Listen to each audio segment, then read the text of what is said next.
For those of you listening on the pod, Welcome into hour two, man. That was live in person. Right there. All right, running backs, 53-man roster. He's saying they're going to keep four. Jacob, last year we kept three, I believe. ooh, Josh Jacobs, Marshawn Lloyd, Emmanuel Wilson, Chris Brooks, and the practice squad goes to Amar Johnson. So he's saying Izzy is gone. Amar Johnson lands on the practice squad. I don't mind that. I could see that happening. What do you think about what he's got to say here, man? Bill Huber, Josh Jacobs, Marshawn Lloyd, Emmanuel Wilson, Chris Brooks on the 53. Amar Johnson from the Jackrabbits landing on the practice squad. yeah, I'd probably have to disagree here. One, because in my opinion, Marshawn Lloyd has not shown us that he can stay healthy. And even if he has, I don't think we've seen enough of him to just pencil him in as that number 2 position. We've went and talked about that quite a bit. I think that Emmanuel Wilson has absolutely earned the number 2 position right now. That being said, I don't think that we'd have a problem sneaking Chris Brooks onto the practice squad. I could be wrong. He does have some decent tape that's on film, especially even late in the season. I just, at this point, with the wide receiver carousel that we have, the running back room was an easy one for me to say we're going in with 3. And for us to push 4 when I think 1 or 2 of them may not even be, targets for a lot of other teams, to me, this doesn't make sense. But I'm not Bill Huber. I think that that's fair. I do love Amar Johnson to the practice squad. I just feel like that Chris Brooks could get there as well. And that's, again, if Marshawn Lloyd stays healthy enough to even dictate the spot on the roster. There you go. Now, you're obviously, I want to make sure it's not misunderstood. You're not saying Marshawn Lloyd should not make the 53. You're simply saying Emmanuel Wilson should be higher than him on the depth chart, right? From what I've seen out of the last year of Emmanuel Wilson versus Marshawn Lloyd, I think that for sure it's Emmanuel Wilson's the number 2. Yeah, I would agree with that too. Now, listen, they may see it different. Him being a second-round pick or was a third-round pick, right? I'm thinking right. Yeah, third rounder, yes. right? Yep. They may see it different. They may look at it like, hey, we need to get him reps. We need to get him, some game time there in the regular season. But I'm with you, man. Emmanuel Wilson's done everything, right? He's gotten better at his pass pro. He's gotten better at catching the football out of the backfield, and Lord knows he can run that rock, man. He graded out as a top 10 running back last year, according to PFF. And again, PFF isn't everything, but when you see someone graded high on PFF and you go watch the tape and you see it on the tape too, that's where I kind of put everything together. All right, that all checks out. Sometimes I'll watch the tape and say, man, this guy's balling out. And then I'll go look at the NFL Pro data, some of the advanced analytics like your EPA metrics, and I'll look at PFF and go, I'm the odd man out here. I'm missing something, Joseph in the chat says Brooks doesn't survive being cut, in my honest opinion. I'll tell you, Joseph, he put some good tape out there last year, man. It's a good point. And I understand where you're coming from too, Jacob, to try to sneak him on the practice squad. If I had to make a decision right now whether to try to sneak him on the practice squad or not, I probably would try to do it too, just because I think of the receiver position that we need to probably put some extra bodies in, things like that. So Drew D, been a member for 9 months. Appreciate you, Drew. He said they must be from outside of the U.S. or Canada. There you go. So I guess kind of look at it like North America, right, Drew? Like they got to be outside of North America for it to qualify for the international. I was thinking I read that somewhere the other day, and I was like, darn it, I thought I was the smartest guy in the room here, because I was thinking, yep, we could just try to slide him into the international program. So anything else on running back, Jacob? Anything else you want to add there, man? No. I mean, I understand people saying that's why we have to have 4 is because of Lloyd. But again, like, I don't know. I have not seen him do anything for us. And then the amount of, I don't want to say capital that we spent in the draft, because that to me, like you said, third rounder, understood, but for whatever reason, this guy just can't keep healthy on the field. And we have seen proven commodities from the other 2 guys. So to me, I think the Packers front office may make an exception, where usually it seems like they want to hang on to these draft picks until the very bitter end. I think this may be a different scenario, but I hope I'm pleasantly, surprised. Yeah. All right, moving along. Let's go to wide receiver. Bill Huber says 53-man roster. We're carrying 6, Jacob. We're going with 6 receivers. They are. And again, I don't think he's got these in any particular order, to be honest with you. So don't take it as the order in which that's his depth chart. I think he's just kind of throwing the names in there for the active. 6 receivers make the 53-man roster. Romeo Dobbs, Jaden Reed, Dontavion Wicks, Matthew Golden, Savion Williams, and he's saying Mecole Hardman makes the roster. Obviously, this is with Christian Watson landing on the PUP, at least for the first 4 weeks of the season, probably a little longer there with that ACL. And he's saying we'll send 2 to the practice squad. Those 2 will be Malik Heath and Sam Brown. So really what the story is here, Jacob, the top 5, no surprise whatsoever. You got a couple of high draft picks, and you got guys that both Goody and Matt LaFleur absolutely love. The question is, do you agree with them keeping Mecole Hardman over Malik Heath? I definitely agree with Mecole Hardman over Sam Brown. I think I agree with him keeping Mecole Hardman over Malik Heath, but that's the tough one for me, is like, which one can you clear onto the practice squad? I do agree with him that I think Malik Heath has a better shot of landing on the practice squad as opposed to Mecole Hardman that somebody might pick up because of special teams value. What do you think? Yeah, that would be my justification there. This isn't one that I really would want to make as far as the decision. This is tough. I love Malik Heath. I really do. And it just would stink that because I think Mecole Hardman has came in here and just showed that he's too valuable in the areas that we really need, which, if you want to call it a gadget guy, if you want a guy that needs to take the top off the defense, specifically in the punt return game, kick return game, just the veteran presence, a guy that's been to the big game, actually won the big game on his last minute, last second type plays. That to me is a type of value that I think doesn't make the practice squad. I know Tony Holman's saying that Heath won't make it to the practice squad. I think that very well could be as well, Tony. And I'm not saying that I'd, again, relish this. And I don't want to sit here and say I hope there's an injury. I'm just saying if there happens to be one, that makes this decision, I think, a lot easier. And maybe we're able to do some sort of practice squad carousel between some healthy guys and guys that aren't in certain weeks. I really hate that decision, but I believe that Heath and Mecole Hardman are two very different types of wide receivers, if that makes sense. And I don't know how easy that decision is going to be because they're not apples to apples there. Right. And, when I think of Heath, and you guys know I'm the president of the Malik Heath fan club, especially with the EPA per reception, analytic there. I think he's very, very, very underrated. But when you look at how Matt LaFleur builds his offense, I know some people would look at this and go, well, Malik Heath would be the better blocker than Mecole. I completely agree. But also, you got to look at Mecole as that moving Z as well. So you're getting special teams value, and you're getting someone who can line up in the slot. He can play the moving Z. He can give you speed at the Z position, which Matt LaFleur loves. If you guys are wondering, imagine you're going boundary X, so X on the short side of the field. You got all that large side of the field to have to cover. And if you put somebody flexed out there wide at the Z with speed, think of how that really neutralizes and bends the safety outside further than they want. That's what opens up your slot crosses, your climb routes, your digs underneath that Matt LaFleur loves going to. So I think there's a little more value in Hardman than there is Malik Heath. And I think there's a better chance that Heath makes a practice squad than Hardman, although I do agree with everybody in the chat who's saying they don't think Heath will make it to the practice squad. That's why I'm a little hesitant on being so like, oh, it's definitely Mecole. Because, Jacob, if a bunch of knuckleheads like us that do this show see that Malik Heath's taking huge steps in the right direction, the rest of the other teams in the league have seen it too. So, yeah, I agree. All right. And what's Burrell say here? I think Hardman over Heath based on veteran experience, and maybe he can throughout the season give advice to these wide receivers. 3 rings, I feel he should have a little edge. And the other thing too, Rel, is when they signed him, if you'll remember, all the receivers, the young receivers, I know Matthew Golden and Savion Williams said that Mecole Hardman reached out to him right off the bat. And it's like, you haven't spent a single snap with the Packers, and you're taking it upon yourself to reach out to the first round, third round pick at receiver. It really says a lot too. So I'm with you there, Rel. I think you make a great point, man. Real quick, somebody in the chat let us know, because I want to say somebody said, or we keep 7 wide receivers. Is there any other year lately that you guys can point us that we started with the original 53 with 7? I'm not saying it didn't happen. I'm very curious to see if it did. So if I don't remember, but it wouldn't surprise me either. Because there's been some weeks that I stopped trying to figure it out, Jake.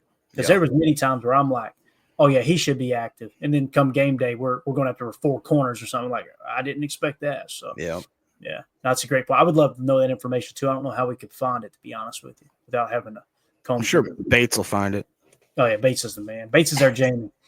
All right, tight ends. Check this out: 53-man roster. 3 on the 53: Tucker Kraft, Luke Musgrave, and John Fitzpatrick. He's got Ben Sims going to the practice squad. I think there's just as much a chance of Ben Sims getting poached as John Fitzpatrick, but it's obvious, Jacob. John Fitzpatrick seems like he has passed Ben Sims up on the depth chart.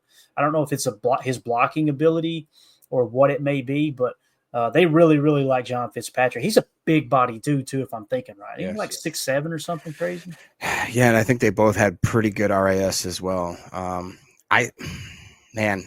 What I think is more likely than Fitzpatrick or Sims, I think if they did decide to ever do a 7 wide receiver, 53, I think you're only carrying 2. You're going in with Tucker, and whichever the 2 doesn't make the practice squad, even, could you see a scenario where, all right, they think they can sneak Fitzpatrick and Sims on the practice squad, and then somehow both of them get sniped, and they're like, well, that's all right. We got Messiah Simpson or Swinson, who we just fills that role of being the more inline blocking tight end, because we've got 2 very athletic guys. I mean, with Musgrave, a guy you can split out almost as a wide receiver. Tucker is almost in that same vein as well. I'd say he's definitely a more well-rounded tight end. Do you see that ever as a situation, or am I just? I kind of talked about it the other day that if you like Ben Sims just as much as John Fitzpatrick, I would be okay with the initial 53 carrying 2 tight ends to try to squeeze some other guys on the right. And here's the way that works is if you've got a couple of guys that you want to try to get on the roster that you think other teams are going to be highly going after, what you can do is once you get them on the 53, even if it's for a day or two, and you let these guys clear waivers, go to the practice squad, now once these other teams are going, well, crap, they kept it on the 53, let's move on to another player, and then they start to invest in another player, then you kick that guy over to the practice squad. Yeah. It's more likely you'll hold on to him once the season kind of gets going as opposed to that initial cut. So there you go, dead fish, John Fitzpatrick. 6'7", 262 pounds. That's a big old boy, Jacob. Big old boy. That's his arm length has got to be just absolutely outrageous too. Ben Sims, 6'5", 250. Listen, that ain't a small human being either, right? Ben Sims, I feel like he's done everything they've asked him to do with his opportunities. But I do remember Fitzpatrick last year, a little late in the season, lining up in that wing and just smacking people in the mouth in the goal line situation. So I think we have one specific Chalk Talk one time. It was a Josh Jacobs touchdown run. Was a play on Chalk Talk one week.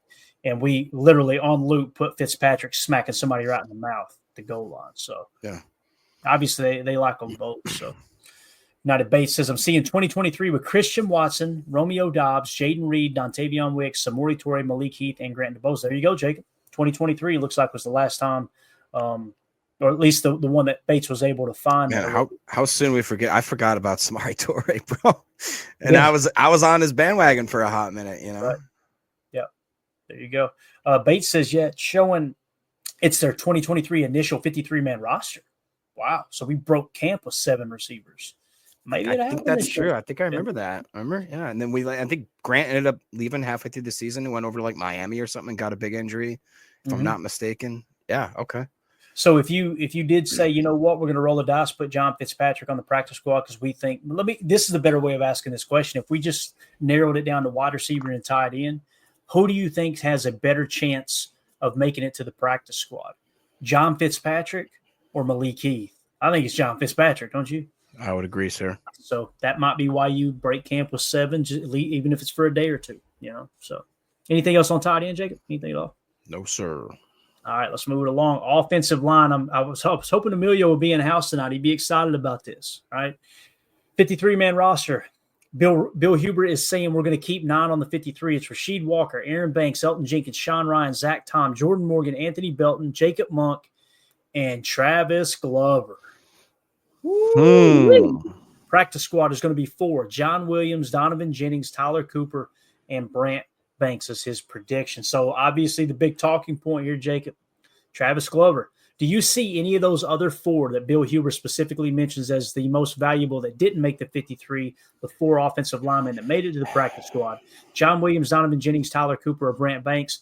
Is there any of those 4 you would rather keep over Travis Glover? I'm not saying this because it's Emilio's guy, but I think I would keep Travis Glover over those 4 too, man. Yeah, as much as I want to, rub some dirt in Emilio's face, the only one that honestly popped off the page to me would be Donovan Jennings, just because it seemed like they had been giving him snaps all around that line. We know he can play tackle. I think he could play guard. It sounds like they were giving him like 3rd string center snaps. So if there would be a guy that pops off the page for that, I definitely don't think it's John Williams. He's got too much back problems. Tyler Cooper, I believe that was the guard out of Minnesota. Brant Banks just hasn't had enough time. I think Donovan Jennings, I believe, wasn't he a USF guy? And yeah, that would be the only one, honestly. Got it. And for me, I remember Tyler Cooper kind of catching my attention a little bit. Like I want to say, graded out well. Yeah, I want to say he of those 4 players there, I think Tyler Cooper was the one I'd probably be most interested in. Clint, the armchair quarterback, says John Williams, the invisible man, right? Chris Casual in John Williams long term. It's a great point, Chris. He's the youngest. You got a 4-year deal there with him being a draft pick. However, if you just kick him to the practice squad and then bring him back on a futures next year, it resets to a 3-year deal, so you're good to go, right? To the best of my knowledge. If I'm misunderstanding that, you guys correct me in the chat. But so I look at it the same way you do in that regard, Chris, but also if you can get him to the practice squad, does Travis Glover get poached if you try to send him to the practice squad? I think of those 4, he's probably the get poached by Emilio and dragged into his basement. Tied up in his basement. I got a race car bed for you, brother. Yeah. Look, Holmes MD1 Jennings was cheeks on family night. And, that's the other thing, too, Holmes. They're trying him at center a little bit.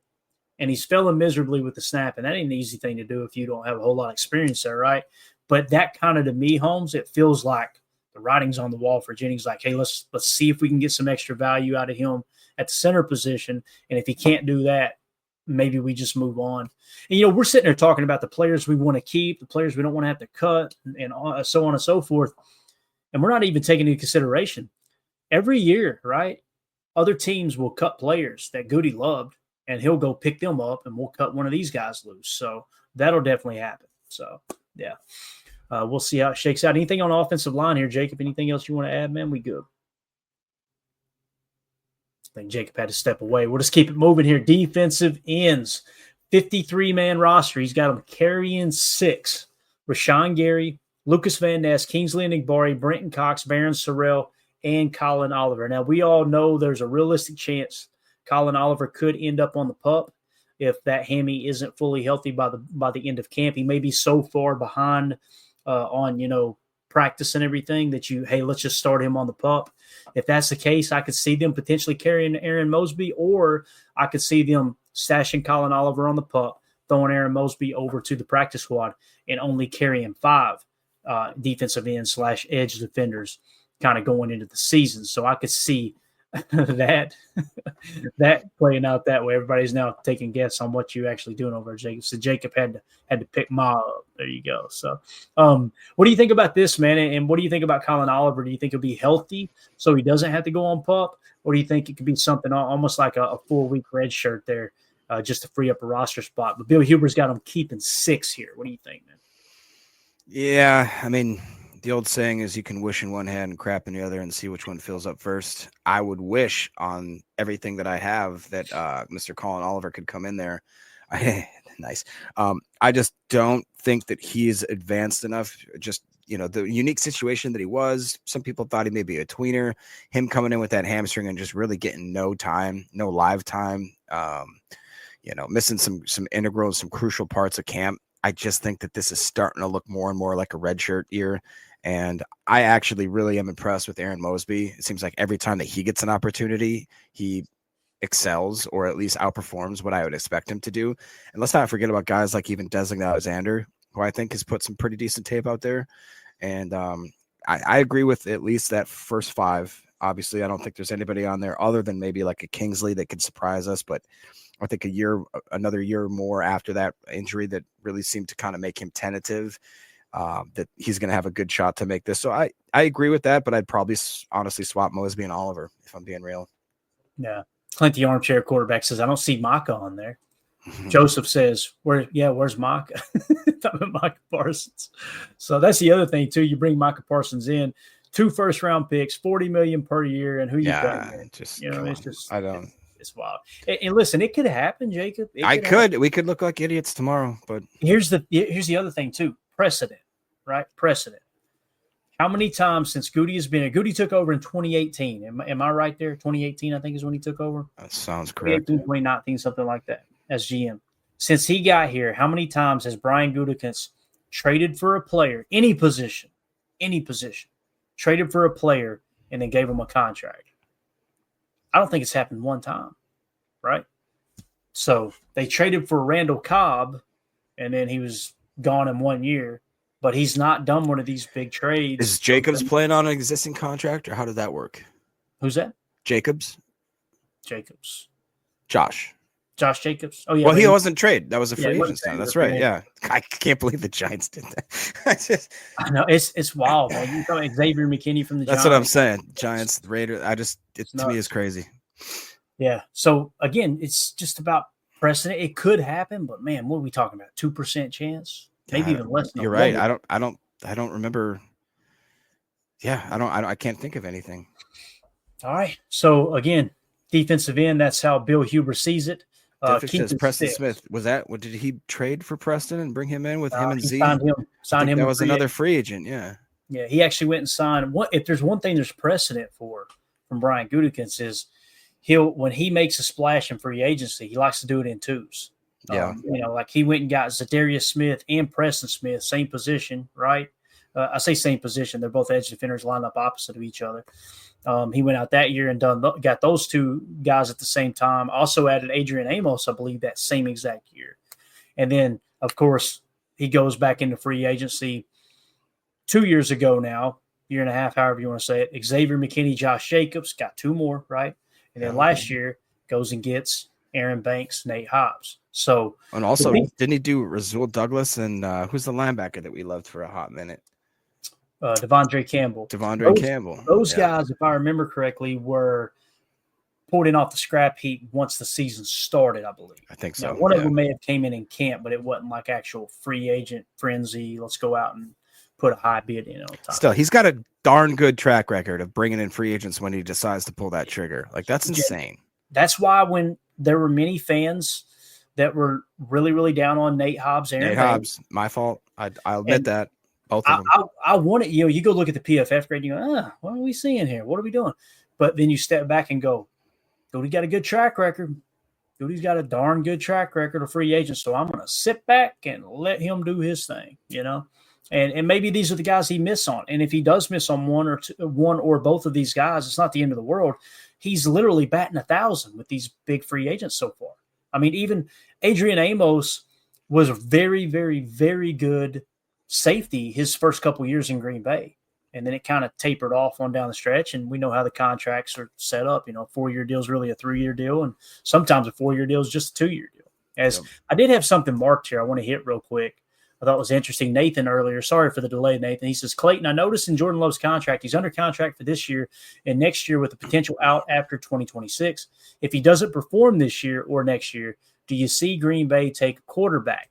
If he doesn't perform, he's specifying that. So don't jump on him. He's not saying, no, get rid of Love. Listen, that's how Goody does that's how Goody and Russ Ball want the contracts worked, is they want themselves to have an out later. As in terms of would he take a quarterback? If this was the first year of Jordan Love's contract, Goody would take a quarterback if the board fell right. I mean, he values it that much. That's just the old school Green Bay way, right? We see him do it with Brett. With Brett, when they got Brett, and this goes all the way back to Ron Wolf, right? It's just how things have happened. And this is the same front office tree too. When they went and traded a first round pick for Brett Favre, they had Don Majkowski. Don Majkowski was a stud. Yeah. People forget Don Majkowski was a damn good quarterback, right? So if Ron Wolf wasn't willing to spend a first round pick on Brett Favre, what would the franchise, would we want a Super Bowl in 96? You know what I'm saying? Now you go to Brett Favre. They got Brett Favre. Now we don't need a quarterback. What do? You go and draft Aaron Rodgers. If they hadn't drafted Aaron Rodgers when they had Brett Favre, do we win a Super Bowl in 2010, 2011? I don't know. And then, of course, now we find ourselves in a position where we got another top 10 quarterback, in my opinion. Could be potentially top 5, maybe top 3 if he plays like he did the back half of 2023. Why is that possible? Because you had a Hall of Fame quarterback and you pulled the trigger and went and got another quarterback in the first round. So, so to answer your question, Nathan, it's set up that if for some reason Love were to fall flat on his face, they could get out of it after 2026. Absolutely. In terms of drafting a quarterback, Love can be the best quarterback in the league, and I think they would still maybe take a chance on a quarterback if it's the best player available, right? So, all right, moving along, defensive tackle. 53-man roster. Bill Huber says they're going to keep 5. Kenny Clark, Devontae Wyatt, Carl Brooks, Warren Brinson, Nazir Stackhouse, Hey-o. Keith Randolph. on the practice squad. I like that defensive tackle room there, Jake. Now, Perhaps. I would love, don't get me wrong, I would love to have had one of our top draft choices like we talked about, right? Going into draft season, I felt like it was such a three-tech heavy defensive draft that I would have been totally on board with them taking, one of the bigger names there in the first round. Mm-hmm. Boy, oh boy, looking back, Jacob, I'm so excited that Matthew Golden's on this team, man. And now I didn't really have a problem with it on draft night. You guys know I said Matthew Golden when it came to the pick. If we went around the table, who do we think we're going to take? I said, I think it's Matthew Golden. And it was Matthew Golden.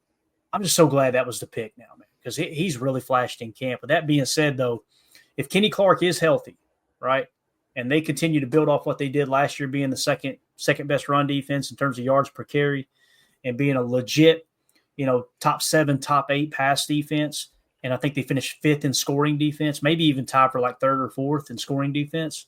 I kind of like this defensive tackle room because chances are you're going to hit on one of these guys, Warren Brinson or Nazir Stackhouse. And I'm still blown away that we got Stackhouse has been the darling of camp, and we didn't have to use a draft pick on him, Jake. Yeah, exactly. The one thing that does shock me here, which Coach Glenn said, no Wooden. He just casually just Kobe Wooden off, and he doesn't even have him trying to make the practice squad because I don't think he would. He's got too much experience. He's got too much draft capital. So that to me is a little surprising. I haven't heard as much about Warren Brinson as I have about Stackhouse, which, like you just highlighted, is very peculiar given the fact that a guy like Nazir was able to slip into the UDFA. And there is just something crazy about seeing the big boys wearing 93. You know what I mean? Even going back to Slayton, obviously, to the OG, Mr. Gilbert, the grave digger Brown. I feel like that number should be forever, not retired, but only dedicated to the big old boys, the big hog mollies, the guys that absolutely are just run stuffers. So the only pushback I would give to this list is that I think out of the 2 rookies that Nazir has earned a spot. I don't know if we could sneak Warren Brinson on the practice squad. I don't know how that would work, but it does kind of upset me to not see Wooden on this list. I feel like it's a little too early to let him go. I can respect but I don't know. And then maybe us trying to keep 6 here and make another adjustment somewhere else. The Keith Randolph thing. Yeah, whatever. That's cool. Yeah, I'm sure he's a nice guy. No, Nazir Stackhouse, run stopper, guys. He's going to be your one in your nose, like one tech in the nose.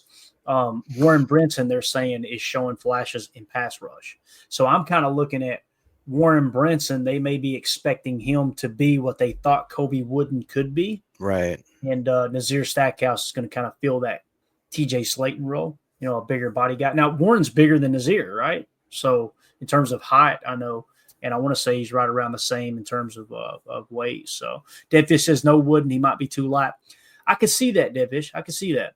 Because they like to play Carl at the one tech. Many people didn't pick up on that last year. They like to put Carl Brooks in the one tech, and it just felt like Carl could handle it. And when I seen Kobe Wooden in the one tech, I don't know, man, it kind of felt like the problems we had with Devontae Wyatt before, like he was playing a little bit out of control. Maybe he wasn't comfortable in there with those big boys at the guard position. So, yeah. All right. Anything else on defensive tackle there, Jacob? No, I think that what you said earlier was pretty on point. The fact that, if you would have had me maybe do a draft redo or, whatever you want to call it, it would be very tempting to grab one of those big D tackles that were so promising in this draft. And we, how many times did we mock and we went cornerback or a D tackle or whatever the case may be, because we kind of all said, oh, we could go wide receiver. We all know it's never going to happen. And I fell victim to that. That's why I honestly didn't do a lot of research on Golden, because in my head, I thought he'd be gone by 15 at the latest. I really did. And the fact that he fell kind of into our lap, pretty cool. I think that's pretty awesome. Yeah. Aaron Rodgers' agent says, Clayton, off-topic question, but would you make this Packers season somewhat of a success? What would make this Packers season somewhat of a successful season? NFC Championship? For me, to be a successful season, I hate to keep going back to it. It drives me crazy. That's why I was hoping we get a little bit older. But you got the youngest team in the league. I feel like if you get a playoff win, that's another step in the right direction. I don't think necessarily winning an NFC championship. If you're saying NFC championship win, it doesn't have to be quite to that. Making it to the NFC championship, Jacob, I think would be a huge step. Like, okay, we're one step closer in the Jordan Love era to kind of getting over the hump. But I do kind of feel like I don't know, selling us short is the right way of putting it. Like maybe my expectations should be higher. I'm expecting somewhere between, 11 to 13 wins, 10 to 13 wins, somewhere in that range. And anytime you're talking about potentially having 13 wins, you should be in the NFC Championship. You should be right there in the conversation. So, I know that's a tough question, Aaron Rodgers' agent. For me, I think if you get a playoff win, it's in the right direction. And I understand there's going to be some people say, hey, man, listen, you got a playoff win 2 years ago. What are we talking about? Yeah. I can understand that argument too. So maybe you do have to get two playoff wins. What do you think, Jake? Yeah, it's an interesting question, and I think it's a good one, Aaron Rodgers' agent. The thing is what do you want to do? Do you look at it as in just from this year, or do you look at it from, Matt LaFleur with Rodgers? Like you said, we had the 3 consecutive 13-win seasons, didn't do crap in the playoffs. You look at it as Jordan Love when we actually go and beat the Cowboys, do all this kind of crazy stuff. But now you have to take a step back and say, all right, with this team this year, if it is the youngest team, even if it's not, I guarantee you we're going to be top 5 of youngest teams absolutely in the league. Does that mean, and I love somebody's answer here, it was Clint, armchair quarterback. He says, for me, it's sweeping the NFC North. So getting back to being a dominant person in your own division, especially when, for the longest time, the NFC North was not a very powerhouse division. It just wasn't because of the Bears and the Lions. And all of a sudden, when those two organizations decide to dust up and kind of, at least present that they're formidable, now we have to worry about beating those guys alone just to get ourselves into the window of that playoff berth. And then you could also start and talk about, I believe Matt LaFleur is 3-4 in the playoffs. And is that perfect? No, obviously not even close to what I would hope for. But the fact that we are perennial playoff contenders, at least to get into the wild card, if not win the division and then make another step. I think for this team, for this year, I would be happy with winning over 10 games, at least split in the NFC North, at least, if not winning 4 games. And to me, it'd be at least one playoff victory, if not more. That's where I would see. But honestly, I have a lot higher hopes right now. I think the defense is too good and the offense has too many weapons for us not to be at least a deep playoff team. That's what I'd say. Yeah. AFAM in the chat says Jordan should be in his prime. No more learning curve. AFAM, I completely agree, man. I actually agree with that. Completely agree. This is the year, right? He's got to go out there and prove he's a top 10 quarterback. That's what he's got to do. And I'm not talking about statistically. I'm just talking about when the game's on the line and you got to make the right decision and protect the football and take the shots when you need to. And more importantly, in my opinion, take the check down when it's there. Yes. Take it on time, on schedule. Completely agree, AFM. Or take the scramble when you can. Yes, absolutely. Yeah. Robert Bertana says, Favre third year Super Bowl, Rodgers third year Super Bowl, Love is in his third year, make it happen. I think it's a fair point. It's a fair point. Now, I will say this. When Brett won the Super Bowl, they had the best defense in the league, right? Yep. When Aaron won the Super Bowl, they had the best defense in the league. With that being said, if this Jeff Hafley defense, Jacob, if they can somehow propel themselves to the best defense in the league, if they finish this year, and let's say they're top 3 in run defense, they're top 3 in pass defense, and they're top 3 to 5 in scoring, yes, Jordan Love, there's no excuse to not go on a run and have yourself in a position to win the freaking Super Bowl. So, yeah. All right, linebackers. Let's get to it, man. Holmes actually has a special request here. I'm going to try to give it to him, man. Tim ain't here, man. This whole show falls apart here, but let's see what he says here. He says, "Thank God never farted." You think God never farted? Completely agree. All right, linebackers, 53-man roster. 5 is what we're keeping. All right, on the 53, Edgerrin Cooper, Quay Walker, Isaiah McDuffie, Tyron Hopper, Isaiah Simmons, Jamin Johnson going to the practice squad. I agree with it. Jacob, what do you think, man? You got any problems with carrying those 5? I'm excited to see what Isaiah Simmons does for sure, man. That'd be my squad for sure. Yeah. Very, very excited with what could be that Simmons signing. I mean, that could be one of those when we look up in the next year or two, and you're like, oh wow, that was one of the, we talk about Amos, talk about Campbell, talk about X, all these sides. What if it's a guy like that another one that the Giants just let walk away after spending an 8th round draft pick on a guy that was billed to be an absolute, slash, like an actual slash on defense. What if we just, Halfley comes, takes him under his wing, says, hey, you're just going to let you play this position. Let's see you eat. And then boom, that could be a big catalyst. Definitely. Brent in Indiana with the super chat. Thank you so much, Brent. Appreciate you, buddy. He says, everyone will bail Jordan out saying it's the youngest team. Oh, that's why I hate the fact that we're potentially the youngest team again, because I don't want to be, me personally, I don't want to be able to look at that and go, oh, no, look, so the youngest team.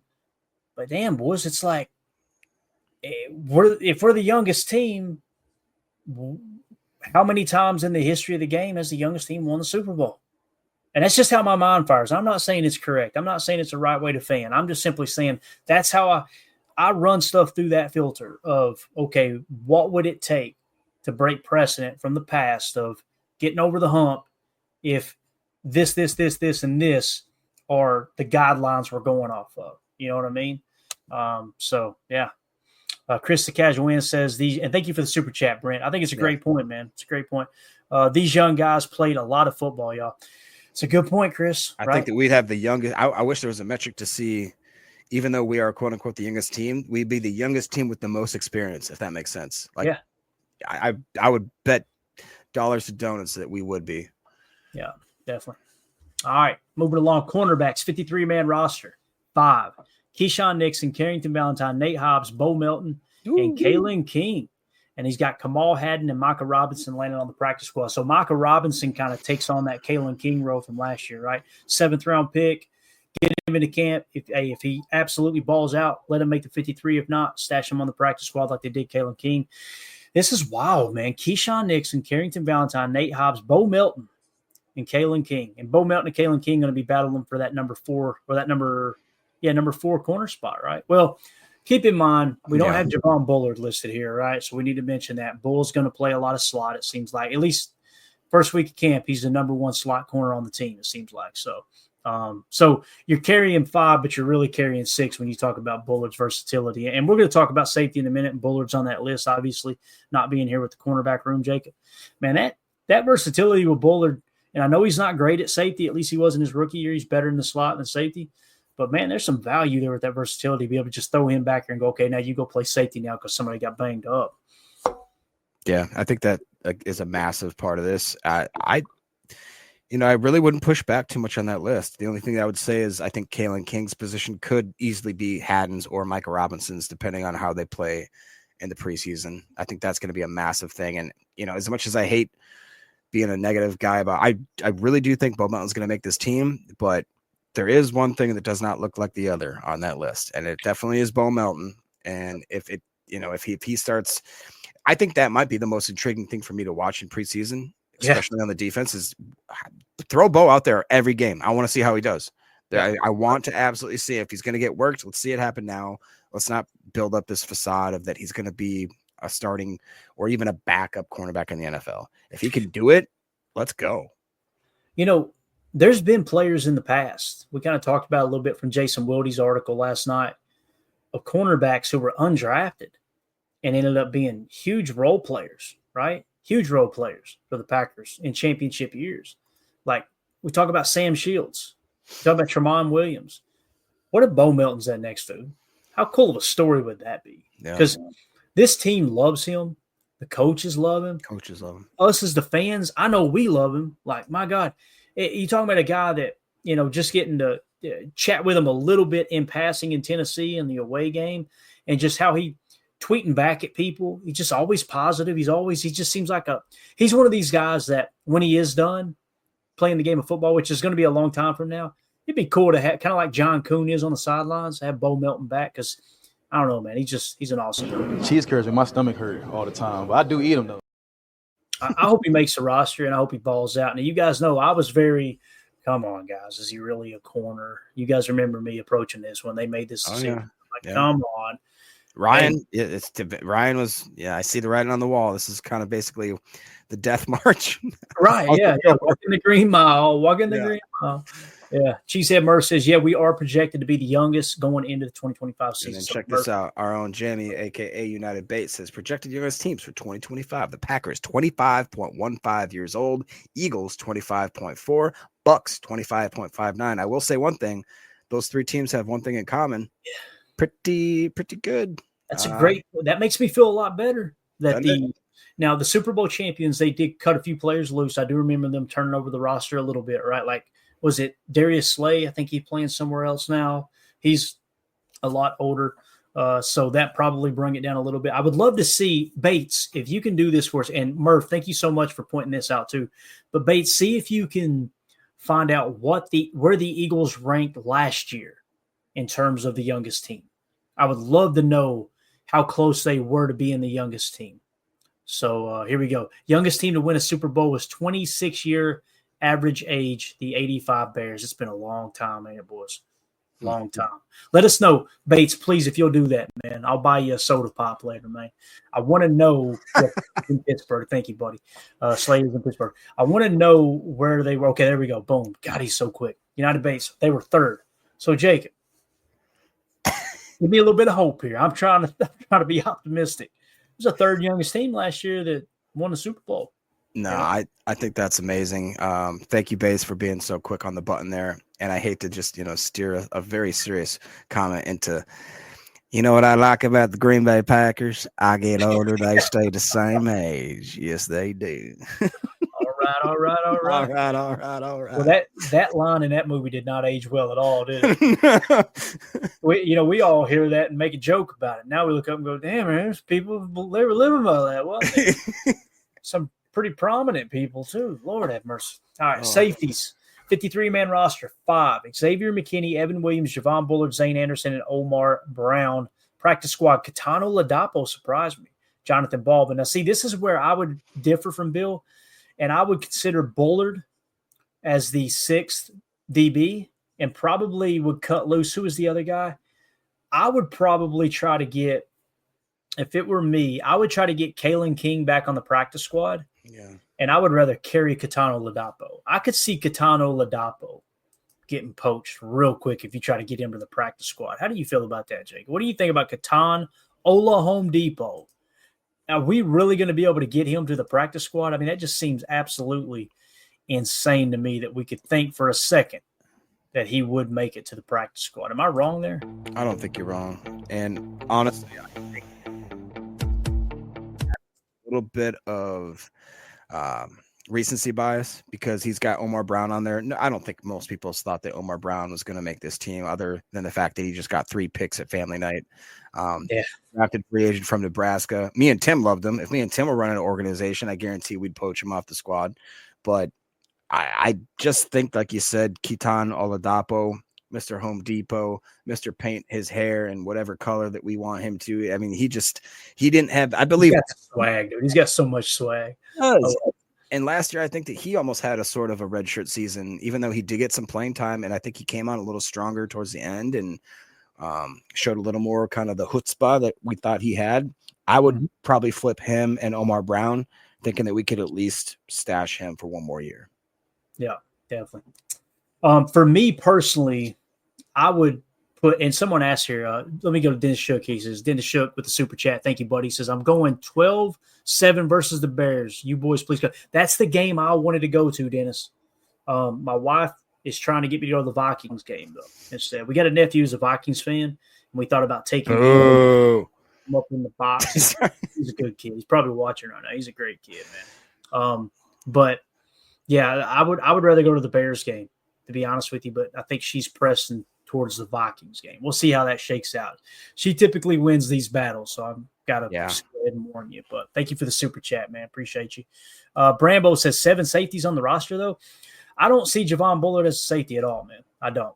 That me personally, that's a corner. He's a slot corner is what he is. Now he could play safety, but he's a slot corner. I personally would try to get Omar Brown to the practice squad over Katano Ladapo.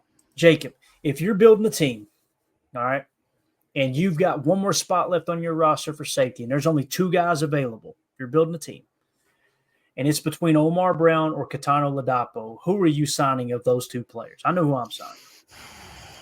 Yeah, I'd probably take Keaton, but Coach Lynn makes a good thing. Morgan is snatched up. He's put too much on tape already. He's put too much on tape for the Packers family night. And I, not to, sell that short. You guys know that I think that's one of the best things in all of sports. I just think that we are looking at it maybe with a homer lens in that aspect that I don't know. That's the first I've seen Omar Brown really shining. That could just be me, but yeah, Keaton, was he a 6th rounder? I want to say he was.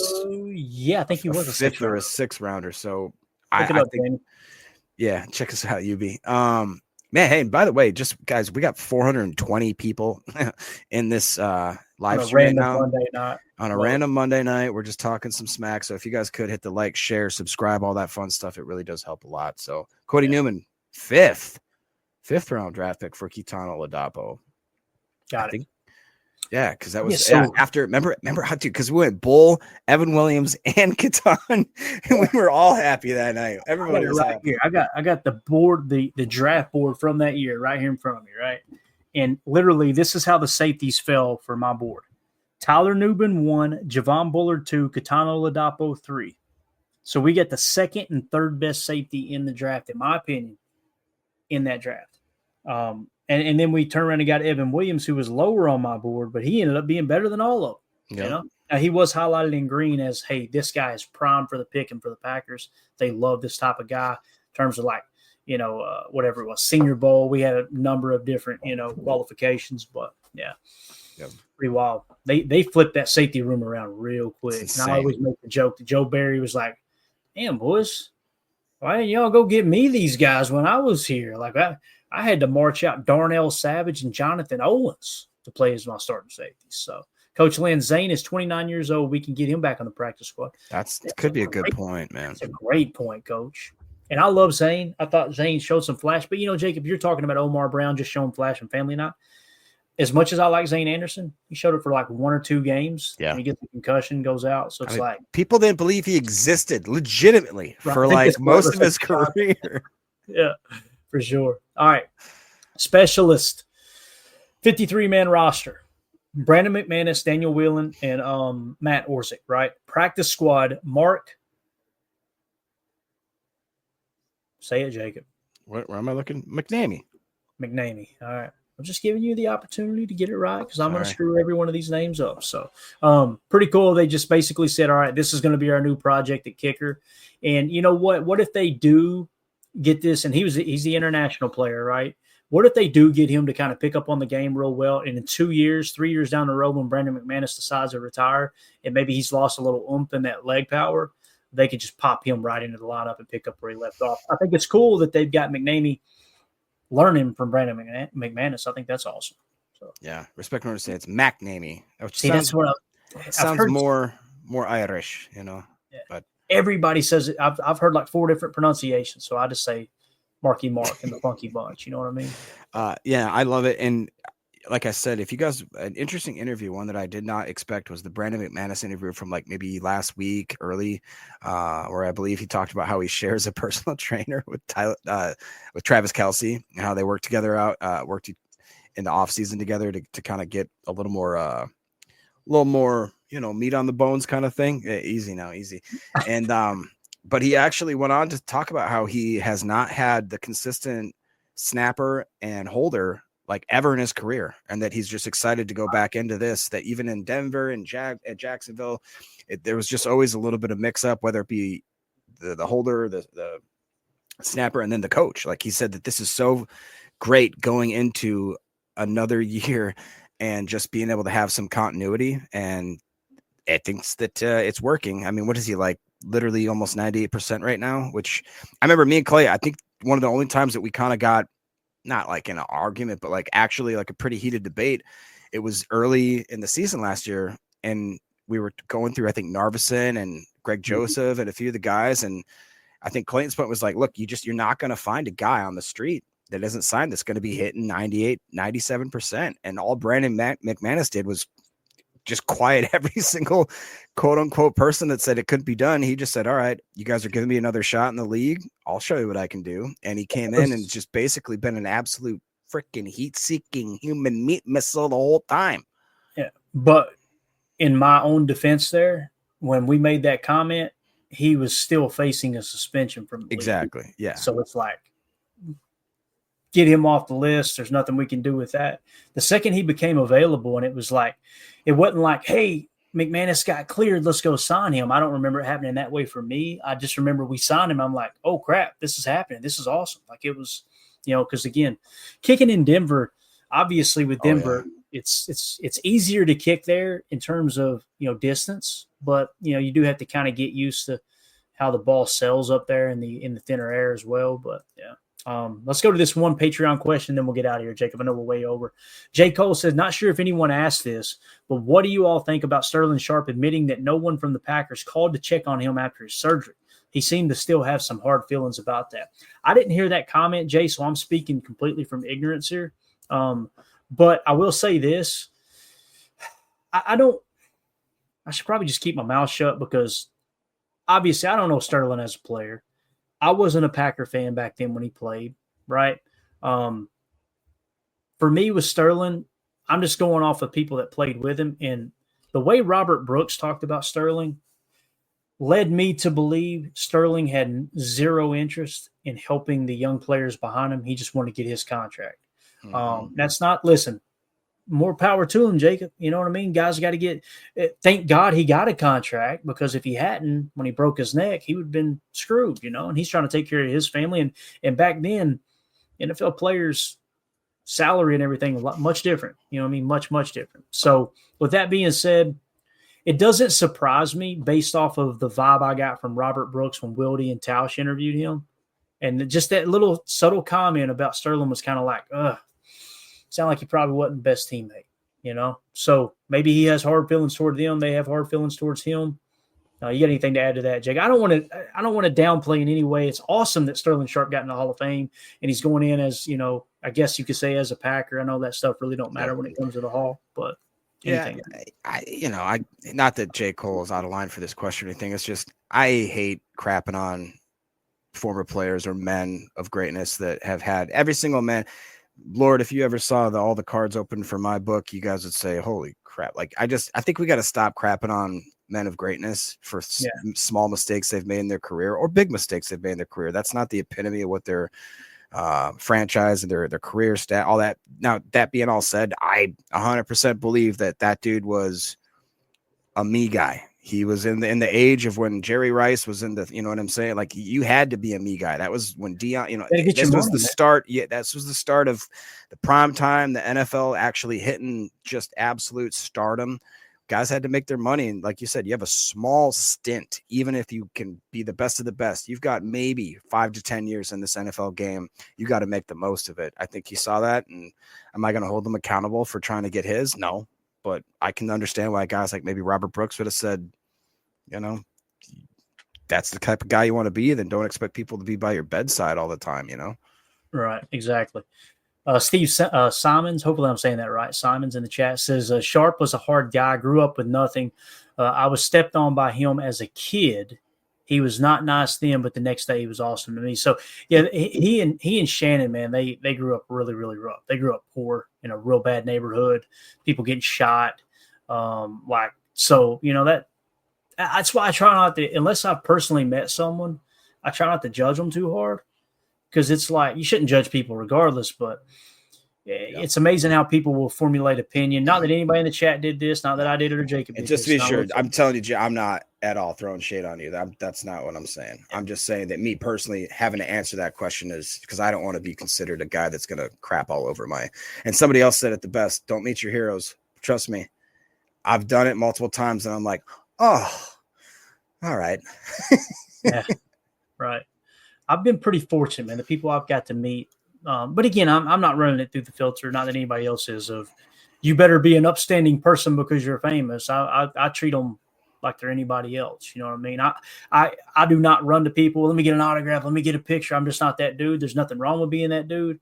I'm just kind of like more of I don't want to bother them. That's why my wife refers to me as the stick in the mud, because it's just, I'm going to stay over here and sip my sip my cold brew chacha and just do my thing, and everybody else can kind of flock to the players and hang out and everything. I'll tell you what, two people that I got the pleasure of meeting when I lived in Nashville that I have never forgotten. Eddie George was somebody that used to come into a restaurant that I was working at, and he would request me as a server because I was like that Clayton. I never once ever, the most I ever told him, I said, just so you know, my little brother was a diehard Titans fan when you guys switched from the Oilers, and my dad almost disowned him. He asked for an Eddie George jersey, and he had to buy one. He laughed so hard. And then I got to meet Derrick Henry, one of his first rookie years, and that guy, just as nice and humble and sweet as you could ask for. It was so huge. He's a massive man, but I just thought they were really great. Definitely. All right, we're way over. I'm in trouble. Jacob, thank you for your time, boy. This was a fun conversation. I think we got a lot done tonight. And again, we just wanted to take a run through I plan on taking a look at the roster like we did. And then I seen Bill Huber's article pop up. I'm like, let's run it through that filter and then give our opinion on it. I think Bill was pretty darn good with his assumption or his prediction, I guess you could say. I think I'd agree with like 90 to 95% of that list. There's just a couple that. So it's going to be fun, guys. We got a full week here. We got practice. I think it's open to the public tomorrow. Again, take this with a grain of salt. Check the latest information. This was the original schedule that was put out, so I'm not sure how accurate it is at the moment. They should be 3 straight open practices to the public, Tuesday, Wednesday, Thursday. Then they're off on Friday. And then come Saturday night, 7 p.m. Central Time, we got a game at Lambeau Field against the Jets. I'm so fired up. So we will be doing a pregame show and a postgame show definitely for that Jets game. We may do a live stream and just chat in here while the game's going on, but we'll see how it goes. Michael A. Smith in the chat, he knows what's up. He says, go apologize to your better half. I will. I'm going to take the trash out. Yeah. Holmes MD1, Clayton, the couch is for you tonight, buddy. Be well, Pirates. Hey, as long as I got Lincoln laying there underneath my feet, my German Shepherd, love my wife. But Chuck. Thanks, Mandy. She's the one that really makes this whole podcast go right here. Oh, you kidding me, dude? Yeah. I'm going to go downstairs and be like, hey, I'm sorry I went over. She's just going to hit me with that. She's just going to hand me a cover. Here, enjoy the couch. So, all right. Everybody have a great night. Thank you all so much. Hit that like button on the way out. Hit subscribe. If this is your first time tuning into PTA, thank you so much for making us a part of your evening. Make sure you click that bell icon so you get notified every time we go live. We'll see y'all tomorrow, 6:30 p.m. Central for PTA Live. Bates says, thanks, Clay and Jacob and Mandy. Best as always, go Pack Go. Appreciate y'all. Everybody have a wonderful evening. God bless. And, let's go out and be the change we want to see in the world. Go Pack Go. Here we go. We're out. Bye, guys.